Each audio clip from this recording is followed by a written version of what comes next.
तुम्हारी चाबियाँ नहीं तो तुम्हारे सिक्के भी नहीं. Not your keys, not your coins. आप सुन रहे हो बिटकॉइन सीखो का 5वां एपिसोड. और इस एपिसोड में हम बात करेंगे प्राइवेट कीज़ और पब्लिक कीज़ के बारे में, यानी निजी चाबियाँ और सार्वजनिक चाबियाँ क्या होती हैं. आइए देखते हैं. बिटकॉइन का प्राइवेट की एक बहुत ही बड़ा रैंडमली जनरेटेड नंबर है. और बिटकॉइन प्राइवेट की शुरुआत 256 बिट के नंबर से होती है और वो बाइनरी रूप में होता है, जो कि या तो 1 है या तो 0 है. इस बाइनरी की को हम आसानी से या तो डेसिमल या हेक्साडेसिमल में कन्वर्ट कर सकते हैं. इनमें कोई फ़र्क नहीं है अगर आप बाइनरी नंबर देख रहे हो या डेसिमल नंबर देख रहे हो या हेक्साडेसिमल नंबर देख रहे हो. वो सब एक ही प्राइवेट की हैं, पर उनको अलग अलग तरीक़ों से रिप्रेजेंट किया हुआ है. प्राइवेट कीज़ आती कहाँ से हैं? क्या कोई जादुई प्राइवेट की मशीन है? नहीं. आप कोई भी बिटकॉइन सॉफ्टवेयर यूज़ कर सकते हो अपने प्राइवेट कीज़ बनाने के लिए, क्योंकि उसमें होता है एक रैंडम नंबर जनरेटर जो आपको एक रैंडम 256 बिट का नंबर देता है. अगर आप खुद से अपने नंबर बनाना चाहते हो तो वो भी मुमकिन है.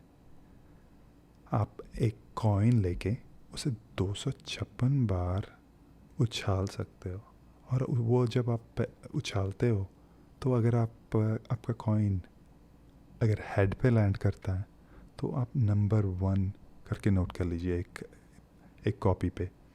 अगर आप वो टेल पे लैंड करता है तो उसे 0 लिख लेंगे. और इस प्रकार से अगर आप जो 256 बार जब कॉइन उछालते हो और वो करस्पॉन्डिंग नंबर आप लिख लेते हो, तो इसका मतलब है आपने अपना प्राइवेट की एक बाइनरी फॉर्म में जनरेट कर लिया है. और दूसरा तरीका ये है कि आप कोई भी प्रोग्राम यूज़ कर सकते हैं, कंप्यूटर प्रोग्राम जैसे कि पाइथन, जो कि आपको एक रैंडम नंबर जनरेट क्रिएट करके दे सकता है. और तीसरा तरीका है SHA-256 का हैश फंक्शन. पिछले एपिसोड में हमने देखा था कि SHA-256 प्रोग्राम कैसे काम करता है. तो उसी प्रकार अगर आप कोई भी डेटा SHA-256 एल्गोरिथम में डालते हैं तो दूसरी तरफ आपको वो 32 बाइट का एक नंबर देता है. और वो 32 बाइट यानी कि 256 बिट का नंबर बन जाता है.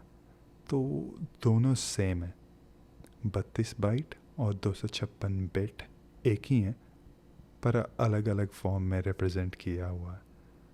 तो अगर आप कोई भी टेक्स्ट, मान लीजिए कोई कहानी है, कोई आपके पास किताब है, PDF किताब है, तो वो आप SHA-256 प्रोग्राम में डाल सकते हैं और दूसरी तरफ आपको एक नंबर मिलेगा. वो जो रैंडम नंबर मिलता है वो आपका बिटकॉइन का प्राइवेट की भी बन सकता है. अगर मेरी माने तो आप ये तरीका मत इस्तेमाल कीजिए, क्योंकि आपको एक रैंडम तरीका चाहिए जिससे कि आप अपने प्राइवेट कीज़ जनरेट कर सकें.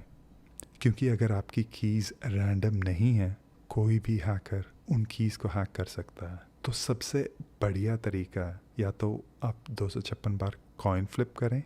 आपके पास अगर कोई साइनिंग डिवाइस है या हार्डवेयर वॉलेट है तो उसका इस्तेमाल करें.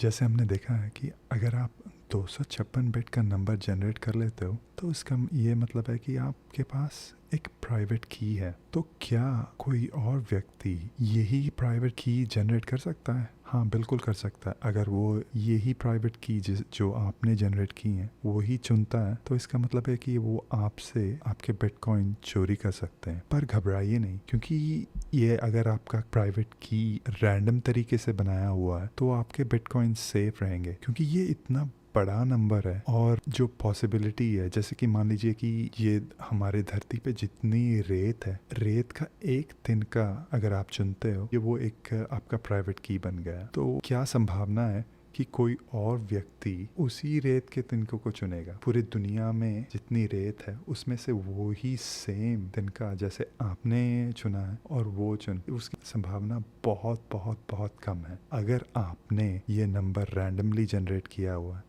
तो आप सेफ हैं। अगर नहीं, मान लीजिए आप खुद का पैटर्न बना लेते हैं, जैसे कि आपने 0 1 0 1 0 1 ऐसे 256 बार लिख लिया बिना कुछ किए, बिना अपने कॉइन को टॉस किए, तो इसका मतलब है कि आप अपने खुद के मन से बना रहे हो ये रैंडम नंबर बना रहे हो। पर वो रैंडम नहीं है, क्योंकि हम इंसान इतने रैंडम नहीं हैं।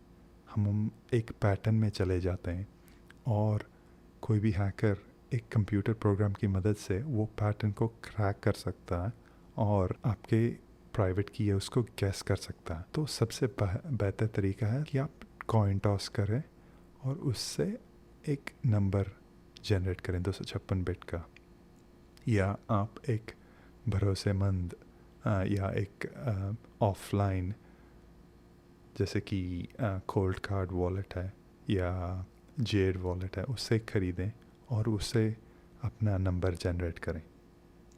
तो अगर आपका नंबर रैंडम है तो चांसेस हैं कि आपके कॉइन्स सेफ़ हैं। और मान लीजिए अगर मैं एक उदाहरण दूं, तो अगर कोई गैस करना चाहे तो कितना टाइम लगेगा किसी को गैस करने? अगर आपके पास 1 मिलियन बंदर हैं, 1 मिलियन बंदर, और वो 1 मिलियन बंदर 1 सेकेंड में 1 मिलियन यानी कि 10 लाख प्राइवेट कीज़ जनरेट कर रहे हैं। मान लीजिए उनके पास कंप्यूटर है और वो बैठे 10 लाख बंदर 1 सेकेंड में 10 लाख प्राइवेट कीज़ जनरेट करते हैं, तो उनको इतने करोड़ों साल लग जाएंगे आपके प्राइवेट कीज़ को गैस करने में। तो ये इतना बड़ा नंबर है कि आप सोच भी नहीं सकते हो। तो आपके प्राइवेट कीज़ सेफ हैं अगर आप रैंडमली उसे चूज़ करते हो और आप प्राइवेट कीज़ को आप सेफ रखते हो। किसी को दिखाइएगा मत, किसी से शेयर मत कीजिएगा अपने प्राइवेट कीज़, उसकी तस्वीर मत खींचिए और उसको क्लाउड पे ना अपलोड करें या फ़ोन पे ना अपलोड करें। या तो आप एक स्टील पे लिख लीजिए या स्टील के वॉशर्स आते हैं उसको आप स्टैम्प कर सकते हैं। तो ये है प्राइवेट की। आगे देखते हैं कि पब्लिक की क्या आती हैं। एक प्राइवेट की से पब्लिक की कैसे बन सकता है? उसका जवाब है elliptic curve algorithm. Elliptic curve algorithm की मदद से आप पब्लिक की जनरेट कर सकते हो। बस आपको प्राइवेट की उस प्रोग्राम में डालना है और दूसरी तरफ वो आपको एक पब्लिक की दे देगा। सतोशी नाकामोटो ने एक स्पेसिफिक कर्व चुना था और उसका नाम है SECP256K1। सतोशी ने एलिप्टिक कर्व एल्गोरिथम यानी एलिप्टिक कर्व मल्टीप्लिकेशन को क्यों चुना पब्लिक कीज बनाने के लिए? उसकी 2 वजह हैं। पहला है एलिप्टिक कर्व मल्टीप्लिकेशन एक ट्रैपडोर फंक्शन है, जिसका मतलब है कि आप जब आपके प्राइवेट कीज उसमें डालते हो, दूसरी तरफ आपके पब्लिक की आ जाती हैं, तो उस पब्लिक की के द्वारा आप ये नहीं गेस कर सकते कि आपका प्राइवेट की क्या है।